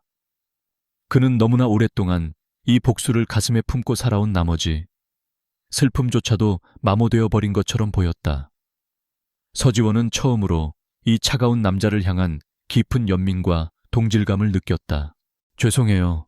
이런 끔찍한 기억을 다시 꺼내게 해서. 사과할 필요 없어. 당신 덕분에 마지막 퍼즐 조각이 맞춰졌으니까. 난 지난 15년간 그들이 어떻게 내 아버지를 죽음으로 몰아넣었는지에 대한 물증을 찾아왔다. 이제 모든 준비가 끝났어. 그의 말에 서지원은 자신의 복수가 얼마나 작은 것이었는지 깨달았다. 그녀는 자신의 명예와 커리어를 되찾기 위해 복수를 꿈꿨지만 그는 아예 한 남자의 인생과 존엄성이 통째로 짓밟힌 진실을 바로잡기 위해 싸우고 있었다. 그들의 계약 관계는 이 순간을 기점으로 완전히 다른 차원의 것으로 변모했다. 이제 이것은 단순한 거래가 아니었다. 두 개의 복수심이 하나의 거대한 분노로 합쳐져 차민준이라는 공동의 적을 향해 날아갈 준비를 마친 것이었다. 서지원의 마음속에서 마지막 남은 망설임과 두려움이 완전히 사라졌다. 그녀의 눈빛은 이전보다 훨씬 더 차갑고 단단해졌다. 이제 어떻게 할까요? 그녀의 질문에 권태하는 잠시 침묵했다. 그리고 이어진 그의 대답은 이 길고 긴 전쟁의 클라이맥스가 다가왔음을 알리는 신호탄과도 같았다. 이제 늙은 늑대를 사냥할 시간이다. 그의 숨통을 끊을 수 있는 가장 확실한 증거. 그가 수십 년간 쌓아 올린 모든 죄악이 기록된 비밀 장부를 찾아내야 한다. 그리고 그것은 분명 그의 아들 차동석이 아닌 차민준 본인만이 아는 곳에 숨겨져 있을 거야. 두 사람 사이에는 더 이상 많은 말이 필요 없었다. 과거의 유령이 마침내 모습을 드러냈고 그 유령은 그들을 하나의 운명으로 굳게 묶어주었다. 서지원은 모니터에 떠있는 권일환이라는 이름을 조용히 응시했다. 이제 그녀의 복수는 더 이상 그녀 혼자만의 것이 아니었다. 그녀는 자신을 구해준 차가운 남자의 아버지를 위해서라도 이 전쟁에서 반드시 승리해야만 했다. 권태하 아버지의 끔찍한 진실을 마주한 이후 서지원의 내면에는 거대한 변화가 일어났다. 그녀의 복수는 이제 개인적인 원한을 넘어선 하나의 거대한 정의 구현을 위한 성전이 되었다. 그녀는 더 이상 자신의 잃어버린 명예만을 위해 싸우는 것이 아니었다. 억울하게 모든 것을 빼앗기고 죽어간 한 남자와 그의 아들이 15년간 홀로 감내해야 했던 고통의 무게를 함께 짊어지게 된 것이다. 그녀와 권태하의 관계 또한 미묘하게 변했다. 여전히 그들의 대화는 차갑고 사무적이었지만 그 이면에는 말로 표현할 수 없는 깊은 유대감과 신뢰가 흐르고 있었다. 그들은 이제 단순한 계약 파트너가 아니라 같은 상처를 공유하고 같은 적을 향해 칼을 겨눈 동지였다. 서지원은 자신의 등 뒤에 언제나 권태하가 버티고 있다는 사실에 기묘한 안정감을 느꼈다. 그들의 다음 목표는 명확했다. 차민준의 수십 년치 죄악이 기록된 비밀 장부. 그것은 유진이라는 거대 제국을 한 번에 무너뜨릴 수 있는 유일한 히든 카드였다. 문제는 그 장부가 어디에 있느냐였다. 권태하의 분석에 따르면 차민준처럼 의심 많고 교활한 인물은 그런 결정적인 증거를 평범한 디지털 서버에 보관하지 않을 터였다. 권태하 그는 아들조차 믿지 않는 인물이다. 가장 중요한 것은 항상 자신의 손이 닿는 곳, 자신의 통제하에 있는 물리적인 공간에 보관할 가능성이 크다. 아마도 그의 사무실 어딘가에 있겠지. 회장실, 유진그룹의 심장부이자 그 누구도 함부로 접근할 수 없는 철옹성이었다.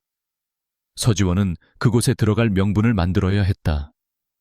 차동석을 이용하는 것은 이제 너무 위험했다. 차민준은 아들의 어리석음을 꿰뚫어 보고 있었고 아들을 통해 자신에게 접근하려는 시도는 즉시 간파당할 것이었다. 그녀는 차민준과 직접 대면해야만 했다. 서지원은 또다시 밤을 새워 새로운 프로젝트를 기획했다. 이번에는 차동석조차 감히 손댈 수 없는, 오직 차민준 회장만이 최종 결정을 내릴 수 있는 거대한 계획이었다. 그것은 바로 유진그룹의 모태가 되었던 낡은 섬유 사업부를 미래형 신소재를 개발하는 첨단 기술 사업부로 완전히 탈바꿈시키는 프로젝트였다. 여기에는 그룹의 정체성과 미래가 걸려 있었고 막대한 자본과 회장의 결단이 필요한 일이었다. 그녀는 이 계획안을 들고 의도적으로 차동석을 건너뛰어 비서실을 통해 회장에게 직접 보고를 올렸다. 예상대로 차동석은 격노했지만 프로젝트의 거대함과 중요성 앞에서 감히 반대하지 못했다. 차민준은 흥미를 보였다. 그는 자신의 손으로 일군 그룹의 뿌리를 건드리는 이 대담한 여자가 궁금했을 것이다. 마침내 서지원은 차민준과 단독으로 대면할 기회를 얻었다. 회장실의 공기는 무겁고 서늘했다. 차민준은 거대한 책상 뒤에 앉아 말없이 그녀를 쳐다보고 있었다. 수많은 풍파를 겪으며 살아남은 노회한 맹수의 눈빛이었다. 그의 시선은 마치 엑스레이처럼 그녀의 내면을 샅샅이 훑는 것 같았다. 서지원은 조금도 위축되지 않고 그의 눈을 똑바로 마주하며 완벽하게 준비된 브리핑을 시작했다. 브리핑을 하는 동안 그녀의 진짜 목적은 다른 곳에 있었다. 그녀의 귀걸이에 장착된 초소형 스캐너가 회장실 내부의 모든 전자신호와 보안 장치의 위치를 조용히 스캔하고 있었다. 그녀는 차민준의 미세한 습관과 시선의 움직임 하나도 놓치지 않으려 애썼다. 대부분의 시간 동안 그의 표정은 변화가 없었다. 하지만 그녀가 프로젝트의 가장 민감한 자금 조달 계획에 대해 설명하는 순간, 아주 찰나의 순간이었지만 그의 시선이 벽에 걸린 거대한 산수화에 머물렀다 사라졌다. 그것은 무의식적인 행동이었지만 서지원은 그 순간을 놓치지 않았다. 저 그림 뒤에 무언가 있다. 그녀는 브리핑을 성공적으로 마쳤고 차민준은 그녀의 대담함과 능력의 깊은 인상을 받은 듯 보였다. 그는 프로젝트의 추가 검토를 지시하며 다음 보고를 기약했다. 회장실을 나온 서지원은 즉시 스캔한 데이터를 권태하에게 전송했다. 결과는 놀라웠다. RS의 팀이 건물 설계도와 그녀가 보낸 데이터를 종합 분석한 결과 산수화가 걸린 벽 뒤에 외부와는 완전히 차단된 비밀 공간이 있다는 것이 확인되었다. 두꺼운 티타늄 합금으로 만들어진 벽, 생체 인식과 다이얼, 특수키가 결합된 3중 잠금 장치, 그리고 어떤 네트워크와도 연결되지 않은 독립된 서버. 그곳이 바로 차민준의 비밀 금고이자 장부가 잠들어 있는 곳이었다. 권태하 예상대로군. 문제는 어떻게 저곳을 뚫느냐다. 정면 돌파는 불가능해. 서지원 기회가 필요해. 차민준을 포함한 모든 사람들의 시선이 다른 곳에 쏠리는 완벽한 기회. 기회는 운명처럼 그들 앞에 나타났다. 바로 2주 뒤에 열릴 유진그룹 창립 50주년 기념 파티였다. 그룹의 모든 임직원과 정재계의 주요 인사들이 모두 모이는 성대한 행사. 그날 밤만큼은 그룹 전체의 보안 시스템이 파티가 열리는 연회장에 집중될 것이고 차민준 자신도 손님들을 맞이하느라 정신이 없을 터였다. 그날 밤이 결전의 날이었다.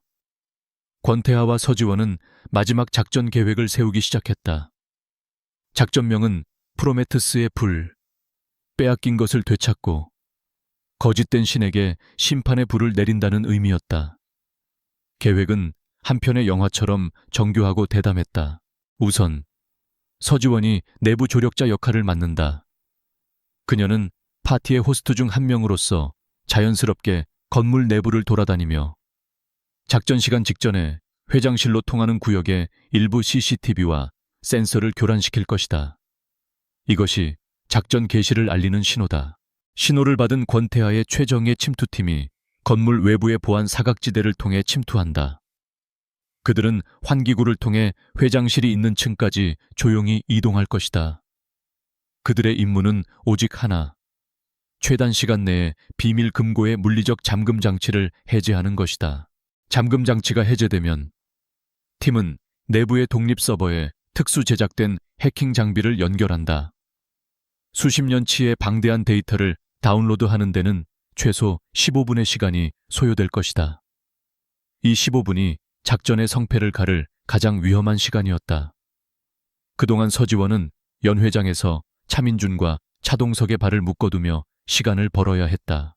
데이터 다운로드가 완료되면 침투팀은 왔던 길을 역으로 되돌아가 흔적도 없이 사라진다. 서지원은 파티가 끝날 때까지 완벽한 알리바이를 유지한다.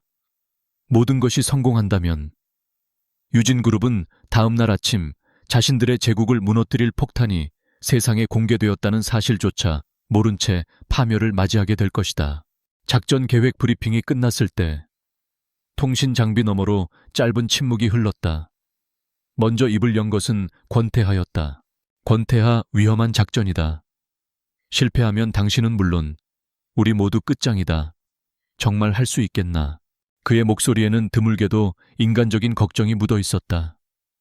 서지원은 창밖으로 보이는 유진그룹의 거대한 빌딩을 응시하며 나지막이 대답했다. 이 길의 끝이 지옥이라도 상관없어요. 나는 이미 지옥에서 당신을 만났으니까. 그녀의 손에 그룹 창립 50주년 기념 파티에 화려한 초대장이 들려 있었다. 금박으로 새겨진 글자들이 그녀의 차가운 눈빛에 비쳐 반짝였다. 그것은 축제를 알리는 초대장이 아니라 기나긴 전쟁의 끝을 고하는 선전포고와도 같았다. 유진그룹 창립 50주년 기념 파티가 열리는 호텔 연회장은 지상의 별들을 모두 모아놓은 듯 화려하게 빛나고 있었다. 거대한 샹들리에에서 쏟아지는 불빛은 참석한 정제계 거물들의 보석과 실크 드레스에 부딪혀 눈부신 빛을 흩뿌렸다. 우아한 클래식 선율과 사람들의 웃음소리, 와인잔이 부딪히는 맑은 소리가 어우러져 평화롭고 풍요로운 제국의 밤을 연출하고 있었다. 서지원은 그 눈부신 풍경의 중심에 서 있었다. 몸의 곡선을 우아하게 드러내는 짙은 남색의 드레스를 입은 그녀는 오늘 밤 가장 아름다운 꽃이었다. 하지만 그녀의 내면은 축제를 즐기는 여인이 아닌 적의 심장부에서 작전 개시를 기다리는 지휘관의 냉정함으로 가득했다. 그녀의 미소는 완벽한 가면이었고 그녀의 눈은 연회장 전체의 구조와 동선을 스캔하는 레이더였다. 차동석은 그런 그녀의 옆에 서서 마치 최고의 전리품을 얻은 개선 장군처럼 의기양양한 표정이었다. 그는 유력 인사들에게 서지원을 자신의 가장 유능한 파트너라고 소개하며 어깨를 으쓱였다. 서지원은 그의 허영심을 완벽하게 충족시켜주며 사교계의 여왕처럼 행동했다. 그녀는 그들의 대화에 자연스럽게 끼어들면서도 자신의 손목시계에 표시된 작전 개시 시간만을 응시하고 있었다. 마침내 약속된 시간이 되자 그녀는 차동석에게 잠시 자리를 비우겠다며 양해를 구했다. 파티의 조명 시스템에 작은 문제가 생긴 것 같아서요. 제가 직접 확인해 봐야겠습니다. 그녀의 변명은 너무나 자연스러워서 차동석은 아무런 의심 없이 고개를 끄덕였다. 그녀는 인파 속으로 소리 없이 사라졌다. 그것이 바로 권태하의 팀에게 보내는 첫 번째 신호였다. 그 시각, 건물 밖 칠흑 같은 어둠 속에서 세 개의 그림자가 소리 없이 움직이기 시작했다. 권태하가 이끄는 최정예 침투팀이었다. 그들은 고층 빌딩의 복잡한 환기구 시스템을 통해 한 마리의 뱀처럼 조용하고 신속하게 내부로 잠입했다. 그들의 목표는 오직 하나, 40층에 위치한 차민준의 사무실이었다. 서지원은 통제실로 향하는 복도에서 미리 파악해둔 보안 시스템 단말기를 열었다. 그녀의 가방에서 나온 것은 화려한 화장품이 아닌 각종 첨단 해킹 장비들이었다. 그녀는 능숙한 손놀림으로 회장실로 향하는 구역의 CCTV 몇 개를 2분 전의 영상으로 루핑시키고 동작 감지 센서의 감도를 최하로 낮췄다. 이 모든 작업은 불과 30초 만에 끝났다. 그녀가 마지막 엔터키를 누르는 순간 그것은 침투팀에게 보내는 최종 작전 개시 신호였다. 다시 연회장으로 돌아온 서지원은 이번에는 파티의 주인공인 차민준 회장에게 접근했다. 그는 여러 원로 정치인들과 담소를 나누고 있었다. 그의 얼굴에는 만족스러운 미소가 걸려 있었지만 그의 눈은 여전히 모든 것을 꿰뚫어 보는 듯한 날카로운 빛을 잃지 않고 있었다. 서지원은 그에게 정중하게 다가가 축하 인사를 건네며 자연스럽게 대화에 합류했다. 그녀의 임무는 이제부터 15분 차민준의 발을 이곳에 묶어두는 것이었다. 회장님, 50년이라는 위대한 역사를 만드신 것을 진심으로 축하드립니다. 헤어허, 서지원 실장 아니신가? 오늘 아주 아름답구려. 다 자네 같은 유능한 인재들 덕분이지. 차민준은 능구렁이처럼 그녀를 칭찬했지만 그의 눈은 무언가를 탐색하듯 그녀의 얼굴을 집요하게 관찰했다. 서지원은 그의 시선을 피하지 않고 미소로 화답하며 준비해온 사업 이야기를 꺼내 그의 주의를 끌었다. 하지만 바로 그 순간 차민준의 날카로운 직감이 경고등을 울리기 시작했다. 그는 서지원의 귀걸이가 평소와는 다른 미세한 빛을 반사하는 것을 포착했다. 그리고 그녀가 자신과 대화하면서도 아주 짧은 순간 연 회장 출입구 쪽을 향해 시선을 던지는 것을 놓치지 않았다. 그것은 본능적인 행동이었지만 수십 년간 수많은 배신과 음모를 겪어온 늙은 늑대에게는 결정적인 단서가 되었다. 그의 머릿속에서 모든 조각들이 순식간에 맞춰졌다. 3천억 원의 증발, 아들의 어리석은 신임, 그리고 갑자기 나타난 이 완벽한 여자. 차민준의 얼굴에서 미소가 사라졌다. 그의 눈빛이 얼음처럼 차갑게 변했다. 그는 대화를 끊고 나지막이, 하지만 그녀에게만 들릴 정도의 목소리로 물었다. 서지원, 아니, 그 가면 뒤에 진짜 이름은 뭔가? 서지원의 심장이 멎는 것 같았다. 하지만 그녀의 얼굴은 단 1초의 흔들림도 없었다. 무슨 말씀이신지 모르겠습니다, 회장님. 그러나 차민준은 이미 확신하고 있었다. 내 아들은 멍청하지만 나는 아니야. 너는 처음부터 목적을 가지고 접근했어. 내게서 무언가를 훔치러 온 도둑고양이였지. 말해봐. 네, 진짜 이름이 한유경인가? 한유경이라는 이름이 그의 입에서 나오는 순간 마침내 서지원의 가면이 깨졌다. 그녀의 눈빛이 차가운 분노로 이글거리기 시작했다. 그녀는 더 이상 연기하지 않았다. 차동석을 포함한 주변 사람들은 두 사람 사이의 급변한 분위기에 어리둥절한 표정이었다. 내 이름을 당신 같은 사람의 더러운 입에 올리지 마. 그녀의 목소리는 칼날처럼 날카로웠다.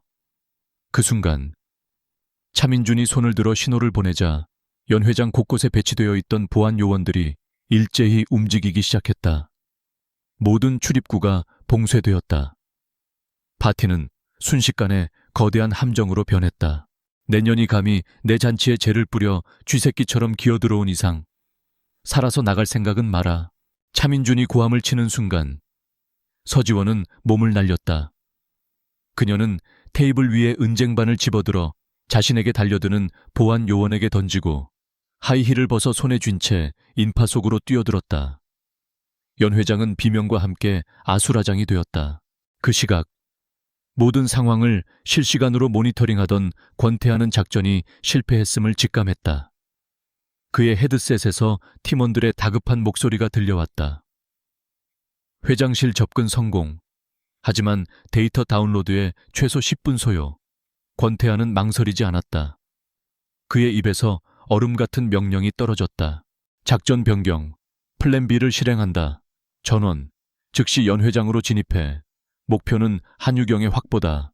연 회장의 유리창이 엄청난 굉음과 함께 박살나고 검은 복면을 쓴 RS의 팀원들이 섬광탄과 연막탄을 터뜨리며 쏟아져 들어왔다. 사람들은 공포에 질려 비명을 지르며 엎드렸다. 화려했던 파티는 순식간에 총성 없는 전쟁터로 변했다. 보안 요원들에게 둘러싸여 위기에 몰렸던 유경은 RS팀의 도움으로 순식간에 포위망을 벗어났다. 그리고 혼란의 중심을 뚫고 권태하가 직접 모습을 드러냈다. 그는 완벽한 슈트 차림이었지만 그에게서는 파티 손님이 아닌 지옥의 사신과도 같은 살기가 뿜어져 나왔다. 그의 시선은 경악에 빠진 차민준에게로 향했다. 차민준, 15년 만이군. 권태하의 목소리를 들은 차민준의 얼굴이 하얗게 질렸다. 그는 유령이라도 본 듯한 표정으로 그를 쳐다보았다. 네오는 권일환의 아들. 두 남자의 시선이 허공에서 격돌했다. 한 명은 아버지를 잃은 복수심에 불타고 있었고 다른 한 명은 자신의 과거가 만들어낸 망령과 마주하고 있었다. 기나긴 악연의 시작과 끝이 마침내 이 아수라장이 된 파티의 한가운데서 마주선 순간이었다. 아수라장이 된 연 회장의 한가운데 시간은 마치 멈춘 듯했다. 15년이라는 길고 긴 세월의 증오와 복수심이 권태하와 차민준이라는 두 남자의 시선 속에서 격렬하게 충돌하고 있었다. 한유경은 권태하의 등 뒤에서 자신을 지옥으로 밀어넣었던 자와 자신을 지옥에서 꺼내준 자의 숙명적인 대결을 숨죽인 채 지켜보았다. 차민준의 얼굴에 떠올랐던 경악은 이내 비릿한 조소로 바뀌었다. 그는 자신이 만든 제국의 심장부에서 고작 애송이 하나와 배신자 계집 하나에게 모든 것을 빼앗길 리 없다고 확신했다. 그는 여전히 자신이 이 게임의 지배자라고 믿었다. 그는 손을 들어 흩어진 보안 요원들을 향해 고함을 질렀다. 매ong청하게 뭘 하고 있나? 저놈들을 당장 잡아들여. 하지만 그의 명령에 움직이는 사람은 아무도 없었다. 권태하의 팀원들은 이미 연 회장의 주요 통로를 장악한 채 그 어떤 움직임도 허용하지 않고 있었다. 차민준의 충견들은 이제 도간에 든 쥐신세였다. 상황이 자신의 통제를 벗어났음을 깨달은 차민준의 얼굴이 분노로 일그러졌다. 내 놈이 감히 내 애비처럼 어리석게 죽고 싶은 개로군. 내 아버지를 입에 담지 마라. 권태하의 목소리는 지독할 정도로 차가웠다. 그는 천천히 차민준에게로 다가갔다. 그의 발걸음 하나하나에 15년 동안 벼려온 복수의 무게가 실려 있었다. 그의 손에는 작은 메모리 카드 하나가 들려 있었다. 그는 그것을 차민준의 눈앞에 들어 보였다. 당신이 찾던 비밀 장부의 디지털 사본이다. 당신의 사무실에서 다운로드하는 데는 실패했지만 사실 그건 우리 작전의 두 번째 목표였을 뿐이지. 차민준의 동공이 흔들렸다. 그렇다면 첫 번째 목표는 그의 의문을 비웃기라도 하듯 권태하는 말을 이었다. 내 아버지는 당신처럼 교활한 인간을 믿지 않았어. 그는 모든 것을 잃기 직전 당신의 모든 죄악이 기록된 원본 장부의 복사본을 만들어 가장 안전한 곳에 숨겨두셨지. 바로 내 기억 속에 말이야. 나는 15년 동안 그 기억을 바탕으로 당신의 제국을 무너뜨릴 증거들을 하나씩 모아왔다. 그리고 오늘 당신의 사무실에서 마지막 퍼즐 조각을 찾아냈지. 권태하의 말이 끝나자 그의 팀원 중 한 명이 작은 금고를 들고 그의 옆에 섰다.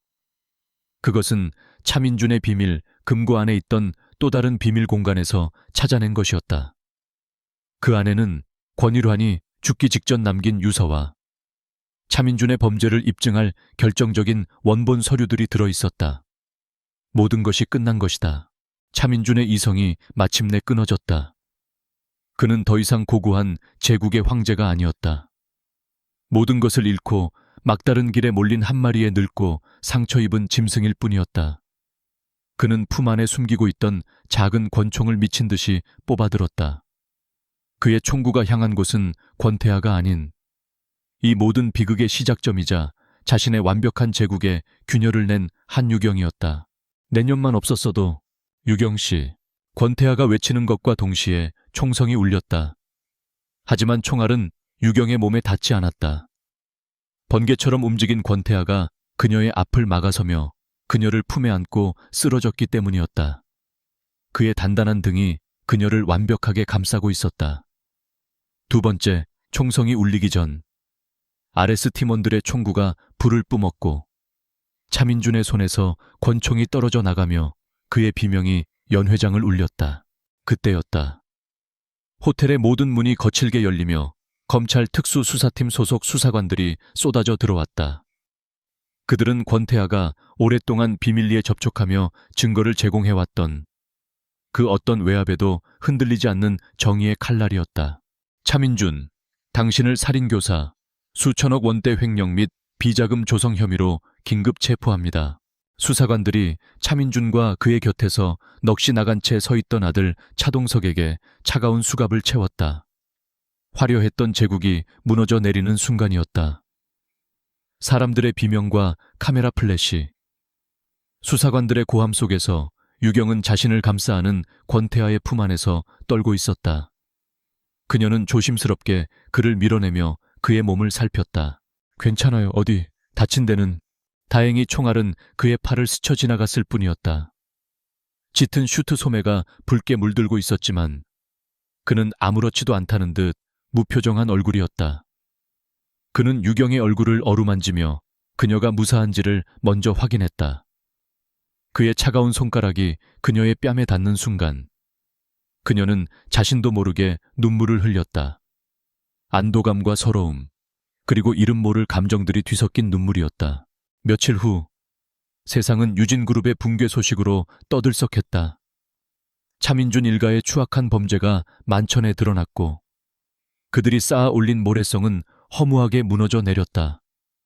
그 과정에서 15년 전 억울하게 죽었던 권일환 대표의 명예가 회복되었고 국가 기밀 유출이라는 누명을 썼던 천재 감사관 한유경의 무죄 또한 공식적으로 입증되었다. 모든 것이 제자리를 찾아가고 있었다. 하지만 유경은 여전히 갈 곳이 없었다. 그녀의 이름은 깨끗해졌지만 세상은 이미 그녀에게 등을 돌렸던 곳이었다. 그녀는 모든 것이 끝난 후 권태아가 마련해준 조용한 아파트에서 며칠 동안 멍하니 창밖만 바라보았다. 복수라는 삶의 목표가 사라지자 거대한 공허함이 그녀를 덮쳐왔다. 그러던 어느 날 새벽, 권태아가 그녀를 찾아왔다. 그의 팔에는 아직 붕대가 감겨 있었다. 그는 아무 말 없이 그녀를 데리고 서울이 한눈에 내려다 보이는 어느 고층 빌딩의 옥상으로 올라갔다. 차가운 새벽 공기가 그녀의 잠옷 위로 스며들었다. 도시의 불빛들이 서서히 그 힘을 잃고 동쪽 하늘이 옅은 보랏빛으로 물들기 시작하는 시간이었다. 모든 것이 끝났어. 권태아가 먼저 침묵을 깼다. 그의 목소리는 여전히 낮고 조용했지만 이전과 같은 살기는 느껴지지 않았다. 15년 동안 그를 짓누르던 복수의 무게를 마침내 내려놓은 남자의 목소리였다. 이제 저는 어디로 가야 하죠? 유경이 힘없이 물었다. 그녀의 질문은 모든 것을 버리고 쫓겨났던 그 추운 겨울밤의 절규와 닮아 있었다. 그녀는 다시 혼자가 되었다. 갈 곳 없는 세상에 버려졌다. 그때 권태아가 자신의 코트를 벗어 그녀의 어깨에 걸쳐주었다. 따뜻한 온기가 그녀의 몸을 감쌌다. 한유경, 그가 처음으로 그녀의 진짜 이름을 불렀다. 서지원이 아닌 한유경. 그는 그녀의 어깨를 붙잡고 자신을 바라보게 했다. 그의 깊고 차가운 눈동자 속에서 유경은 더 이상 어둠이 아닌 이제 막 떠오르기 시작한 새벽의 빛을 보았다. 당신은 버림받은 게 아니야. 모든 것을 되찾았고 이제 새로 시작할 수 있는 자유를 얻은 거지. 당신이 원한다면 그 시작을 나와 함께 할 수도 있고. 그의 제안은 명령도 계약도 아니었다. 그것은 상처 입은 영혼이 또 다른 상처 입은 영혼에게 건네는 조심스러운 초대였다. 그는 유경을 자신의 품으로 천천히 끌어당겼다. 그의 품은 넓고 단단했다. 복수를 위해 만났던 두 사람이었지만 이제 그들의 심장은 서로의 온기를 느끼며 조용히 뛰고 있었다. 세상에서 가장 차가웠던 남자가 세상 모든 이에게 버림받았던 여자를 품에 안았다. 그의 품 안에서 유경은 길고 길었던 악몽이 끝나고 마침내 새로운 아침이 밝아오고 있음을 느꼈다. 옥상 아래로 펼쳐진 거대한 도시 위로 장엄한 태양이 떠오르고 있었다. 폭풍우가 지나간 뒤에 찾아온 고요하고 눈부신 새벽이었다.